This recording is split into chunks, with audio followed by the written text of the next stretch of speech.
दिल्ली में सैलाब मुतासरीन लोगों के लिए दिल्ली सरकार ने राहत कैंप लगाए हैं, जहां सभी लोगों के लिए रहने के साथ साथ खाने पीने का इंतजाम किया गया। दरअसल कुछ दिन पहले राहत कैंप में खाने की शिकायत आई थी, जिसके बाद दिल्ली सरकार ने एक्शन लेते हुए वुज़रा और अफसरान को सख्त हिदायत दी। अब अफसरान यहां बंटने वाले खाने को पहले खुद चख कर देखते हैं, उसके बाद खाना तकसीम किया जाता है। इस मामले में ज्यादा जानकारी दे रहे हैं हमारे रिपोर्टर सैयद मुबशर।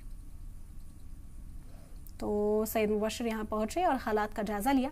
आपको बता दें कि कुछ शिकायतें थी रिलीफ कैंप में। जो लोग इस वक्त रह रहे हैं उन्होंने ये शिकायत दर्ज कराई थी कि खाने की क्वालिटी अच्छी नहीं है और इस वजह से उन लोगों को खासा परेशानियों का सामना है। इस पर फौरी तौर पर दिल्ली सरकार ने एक्शन लिया, सख्त हिदायत दी गई सरकार के जो अफसरान हैं और वुज़रा को, और इसी वजह से जो अफसरान हैं वो मौके पर खुद मौजूद रहते हैं, पहले खाना खुद चख कर देखते हैं और उसके बाद इस खाने को तकसीम किया जाता है।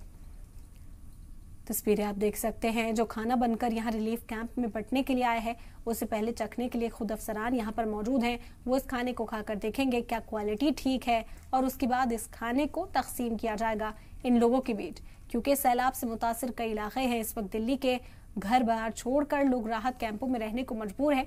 ऐसे में अवलीन तरजीह यहाँ पर सरकार की हो जाती है कि हर तरह की जो सहूलत है वो फराहम कराई जाए। इस बीच जब खाने को लेकर शिकायत आई तो अब यहाँ सख्ती से नजर रखी जा रही है, खाने की क्वालिटी परखी जा रही है ताकि लोगों को पौष्टिक आहार जो है वो पहुंचाया जा सके। अफसरान खुद मौके पर मौजूद हैं, इस खाने को चख कर देखते हैं और उसके बाद इस खाने को तकसीम किया जाता है।